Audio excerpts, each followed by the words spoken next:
What's up everybody, it's your girl Sophia, and today I am ready for the juiciest video ever on my channel. If you guys have been keeping up with my Instagram, I posted something yesterday. I got this idea from a chick that I know. She does it every Sunday. It's called like Sunday Confessions, right?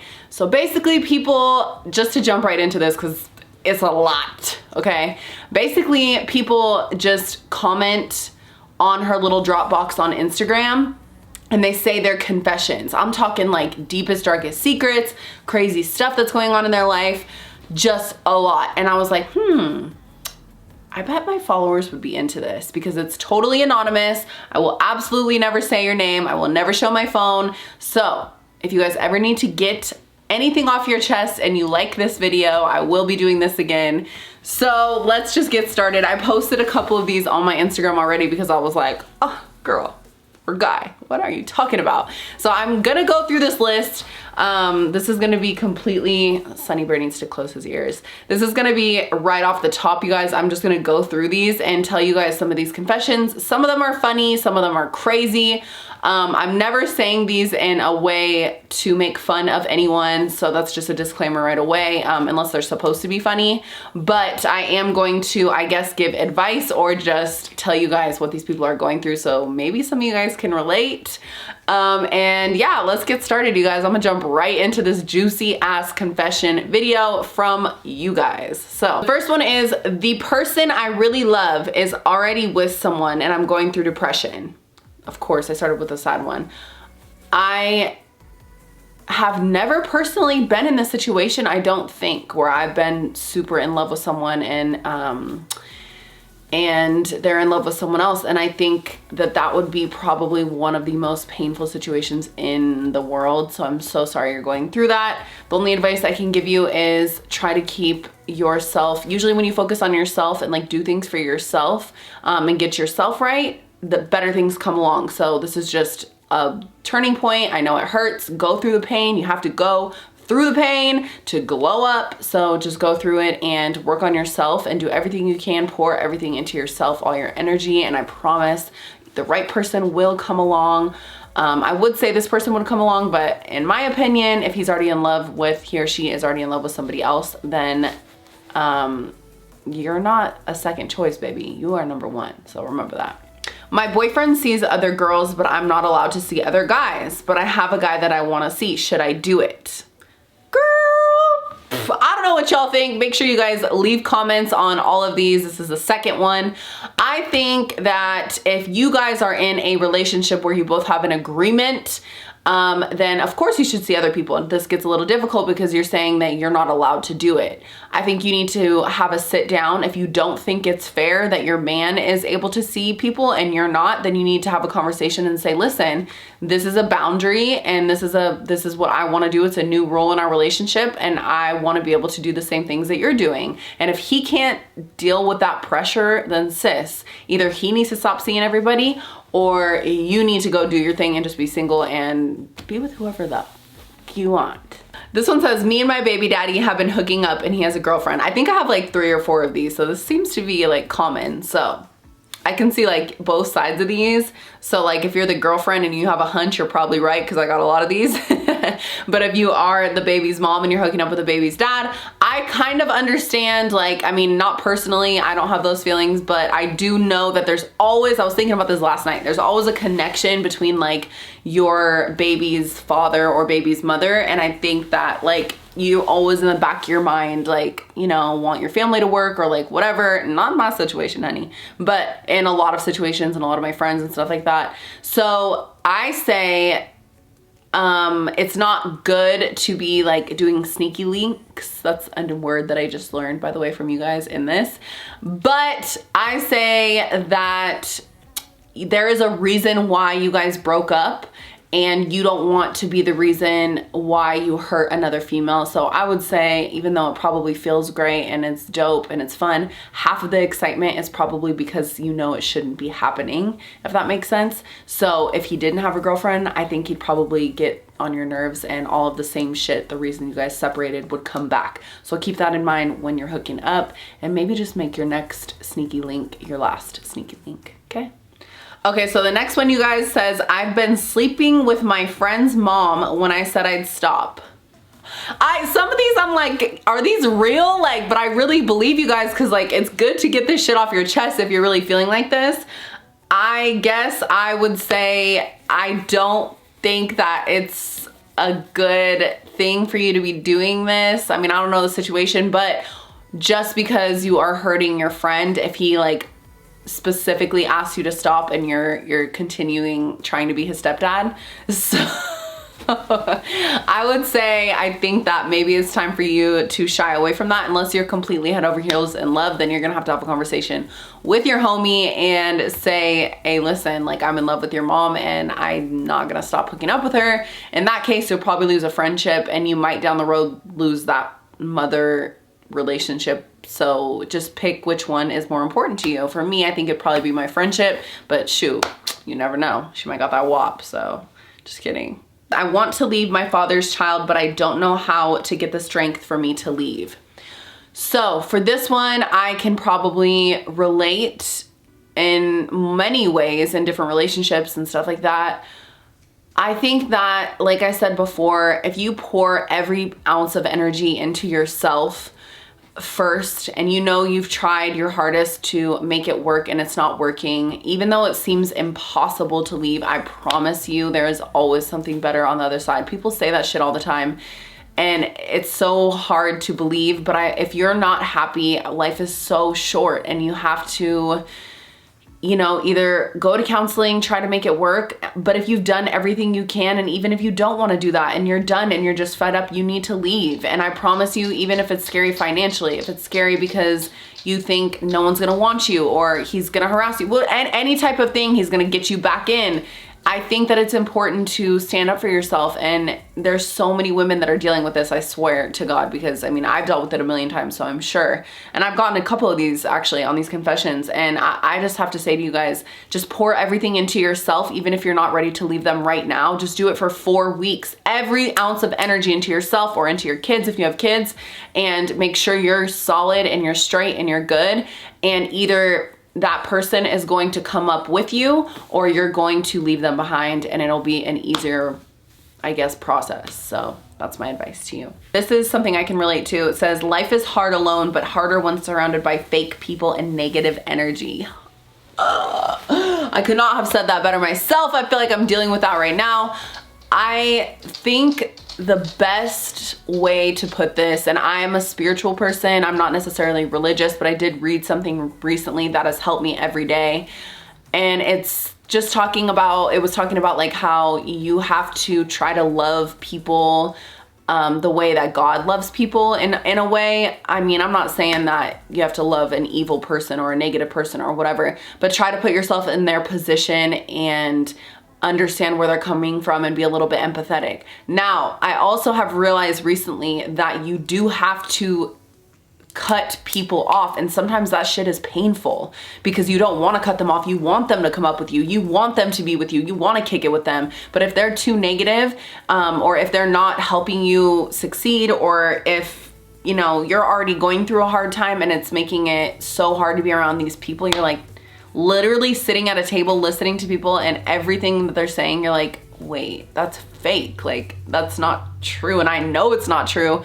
That gets really hard and it starts to eat away at you, and it can create negativity in your life and make you feel negative, and that is where you need to stop. And even if it's just a break or a 10-day break from these people or whatever, focus on yourself, leave the energy, and if you cannot find it in your heart to understand where they're coming from, you got to go, and you have to just cut them out of your life because it does not need to be that difficult. I'm stuck between two people I love. I love them very differently. I don't know who to choose.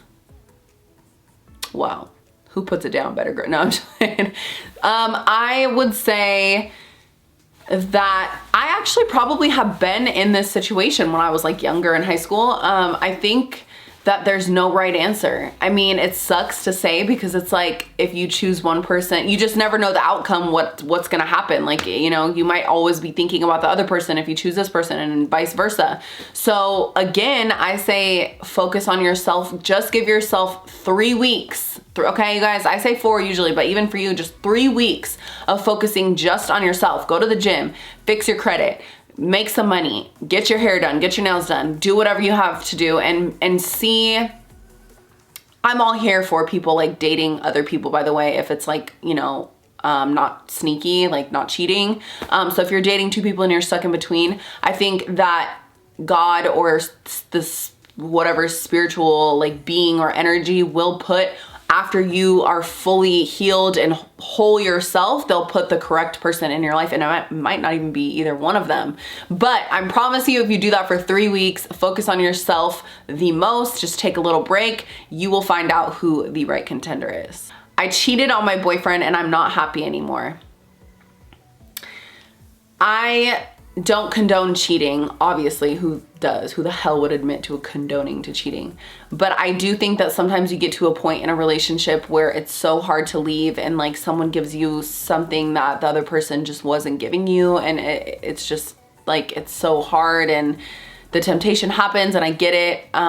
But I would say that it's pretty much broken after that trust is broken, unless, you know, you go to therapy or you can really get over it or they can forgive you. So unless you can come clean and you guys can, you know, forgive each other for everything that's been happening. But from what I'm reading, you saying you're not happy anymore, I would say leave and live your best life. A lot of these come down to like, just life is just way too short, dude. You just gotta like move on and do you, because it's just not fair to yourself or your partner to not waste time, because no time is wasted. You always learn things, but just to consume so much time if you're unhappy, because I promise you will be happier in the future. My ex accused me and his best friend of sleeping together, so we did. That's messed up. That's okay. I don't know the whole situation, but I have had a super jealous and controlling person, like relationship, like back in high school. And I know that they used to accuse me of the dumbest shit ever, like so stupid, like try to take my, I'm like, dude, I'm actually really not doing anything. Like, what the hell is the problem? So I condone this. I think, you know, if someone pushes you to that limit, it's almost like, go ahead. You know what I mean? Like, it's like, you pushed me to this point. I know that's so immature to say, but like, sometimes people are so controlling and like evil, and like that maybe that was supposed to happen in the universe, and you go, girl, shoot. This one is, I can't stand my husband's baby mama. I got a lot of these too. I've never met someone so two-faced. I think that this is probably really common in like step parenting or like whatever baby mama, baby daddy drama. I deal with it myself all the time. I think that it sucks, but you have to put all of your feelings aside, and you can always like talk, you know, about them to someone that you trust, or like a therapist or like a friend or whatever. But be careful of outside influences that aren't, what's the word I'm looking for? That aren't the people in the middle, like that aren't biased, because people can get it in your ear, and then it makes you feel like, oh yeah, that bitch is two-faced. You know what I mean? So be careful of that, because that can increase your feelings. I'm sure what you're saying is true, and the baby's mom is really two-faced and it's toxic or whatever, but that's where you have to decide, okay, do I want to involve myself in this relationship, because I'm going to have to deal with this chick forever. So you either mend the relationship, try to get along, and do it for the kid or kids, and for your man or a woman, or you decide, because it is your decision, like you still have the control here, that you don't want to deal with this person for the rest of your life, and even though it's painful, you might have to move on. This one is juicy. I have a deep crush for someone that is about 12 years younger than me. He is 19 and I am 31. Okay, I don't think that, I mean, I'm kind of like pretty Ricky, age ain't nothing but a number. My man's a little older than me. It's like 5 years older than me. What am I saying? But I think that if it's reciprocated and you guys are both feeling each other, it's okay. I mean, I think that that's kind of a big difference. I think age 19, like you're still figuring yourself out. So I don't want to say that it's something that I think that would be everlasting maybe, because you know, there comes a point, maybe not now but later in life, where the age difference becomes more noticeable, maybe when they're in their 20s and you're a little bit older in your 40s or whatever. So it is a hard road, but you know, if you're willing to do the work and understand that it's going to be difficult, then I say go for it. My boyfriend doesn't express his feelings because he claims it's a sign of weakness. Men, like, when the fuck are you gonna like get over yourselves? Like, I don't understand this. Like, I do understand, because you have to understand how they grew up. It's probably like some sort of trauma, or that's how their father or mother raised them to be, or it's a defense mechanism to anything. Like, they must have gone through something tough. So that's hard, but you have to put major ass work every single day if you are a partner, like it seems like you are, that needs emotion. Everyone needs emotion, whether it's physical, like mental, whatever, I don't know, like everybody needs that. So you know, if it's something that you're not getting and you feel like your love cup is not full, then you need to figure out whether or not this person is going to take the necessary steps to start expressing themselves. And if they can't, then they need to find somebody that is okay with having a brick as a boyfriend. Sorry. I fear showing how I miss my ex after he passed away in a car accident. People say that I want attention. First of all, I'm so sorry. I cannot relate to this because I have never had anyone pass away so close to me, and I just can't even imagine. But I will say that I do know that there's absolutely no correct way to grieve. And if you need to make 15,000 posts on Facebook, Instagram, TikTok, and Grindr, then you go ahead and do that, because whatever feels better to you, even if you do need attention from people and you do need people to reach out to you to see how you're feeling and doing, that's okay. You are okay. Everyone grieves differently. There is absolutely no correct way. Everyone is so quick to judge, like when someone passes away, how people act. They're always watching with like glasses, like let me study. Like even when Kobe passed away, like let me study how Vanessa reacts, or Nipsey, or whatever. It's like people have this like sudden urge to judge like how people should react. Like there is no handbook to losing someone that you love that's so close to you. Like that's so absolutely immature. If anyone feels any type of way, even if it's overload or whatever, it doesn't matter. If that's how you feel, you need to let it out and express it. And I encourage you to do absolutely whatever makes you feel even the slightest bit better. I have been in a relationship with my husband for 10 years and I feel like we're two different people now. I think so many people can relate to this shit. And I have not been in a 10-year relationship, but I've been in a long ass relationship. And I think that you do grow apart. I mean, think about you yourself personally 10, 15 years ago, how different you are now than you were then. Of course, you guys are gonna grow in different directions in certain ways. Like it's not always gonna be rainbows and butterflies. But I do believe that it is possible. You fell in love with this person for a reason, and you know, you guys are together for a reason, and you've made it 10 years. So I think it's possible, but I think you have to put work in literally every day, and it's like having a full-time job. Yeah, you gotta like figure it out. You gotta think, sometimes you both have to take 100% responsibility, if this makes sense. So one time someone told me this: if there's an argument, a disagreement, something, any type of tension, if I take 100% responsibility and you take 100% responsibility, and you guys come together and you say, okay, what the hell can I do to fix this? And he says, okay, what the hell can I do to fix this? You guys will eventually come back together. I think it might take a vacation. It might take multiple vacations. It might take spicing it up in the bedroom. It might take getting more of something that you guys used to have.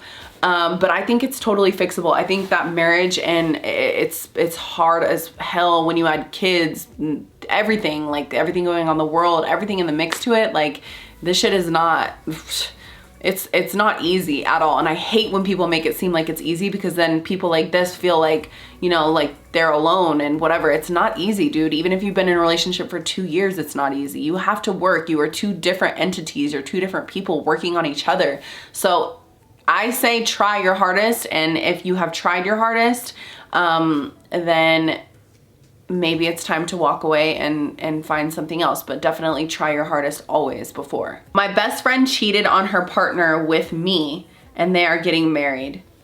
Bro, I've heard this before from someone, like something similar, and I cannot believe that.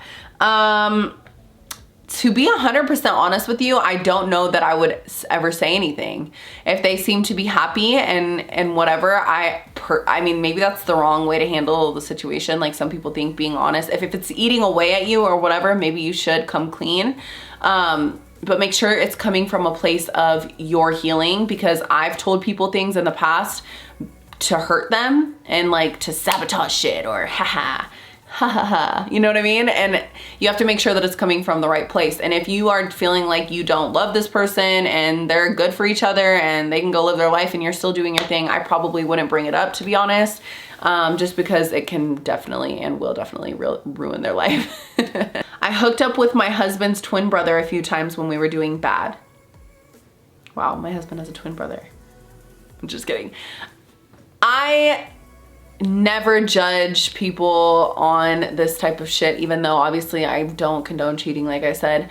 I think that that probably was a very easy move for you to make because it's someone you're probably around a lot and they look exactly like your husband, but maybe have some different like qualities or whatever that you liked and needed at the moment. And it gave you some sort of comfort. Now, I do not think that your marriage or relationship can survive if you don't eventually come clean with this one specifically, because it involves family and it's going to be awkward as hell when you guys see each other. But I actually have had like a similar situation in a past relationship with their families, like, and they kept it a secret forever and it was always really awkward and it ended up coming out and making everything worse. So I would say like maybe meditate and really think about this before, but I think that it's probably a good idea to come clean and either try to fix the relationship or move on, because that one could get messy with family for sure. Okay, so this is the last confession for today's confessionals. Even though I have so many, you guys, I'm gonna cut it to my last one. This one says, I'm engaged and get really jealous and just really wish I wasn't. Let me put my phone down for a second. I understand you. I get jealous all the time. Everyone gets jealous. Oh, let me close my phone.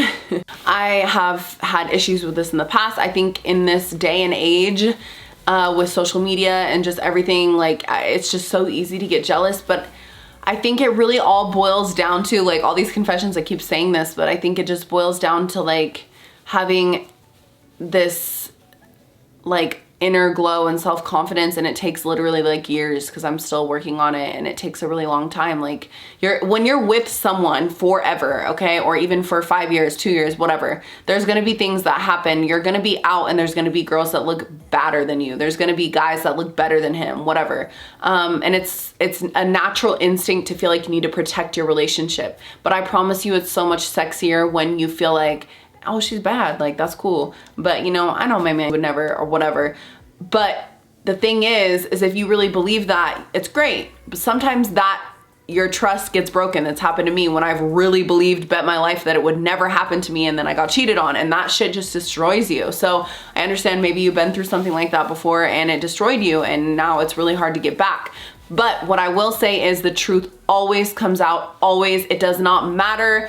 You do not have to dig. You do not have to be the jealous bitch in the corner at a club. You do not have to be the jealous woman, because you are beautiful as fuck, and you do not have to be that person. You just don't.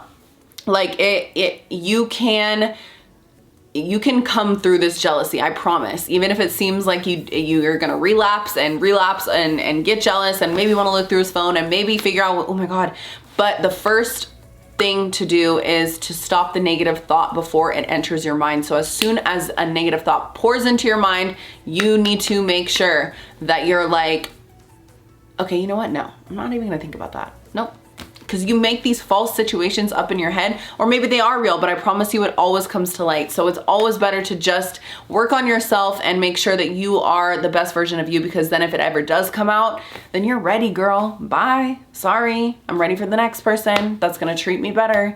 But please just know, because I think that I needed to hear this when I was going through a very jealous period of time, like in my life, that you can overcome it, and you're strong enough to overcome that, like, you know, maybe it's a self-confidence issue or whatever, like you're strong enough to overcome it and you can do it. So with that being said, that was my first juicy confessionals. There's so many more. I'm gonna add that to another video because I don't want to bore you guys. But let me know if you guys like this and if you want me to continue doing these. I'll try to do one once a week if you guys like them. And it's just nice to get shit off your chest. I mean, come on, let's be honest. Maybe one of these ones was from me. You never know.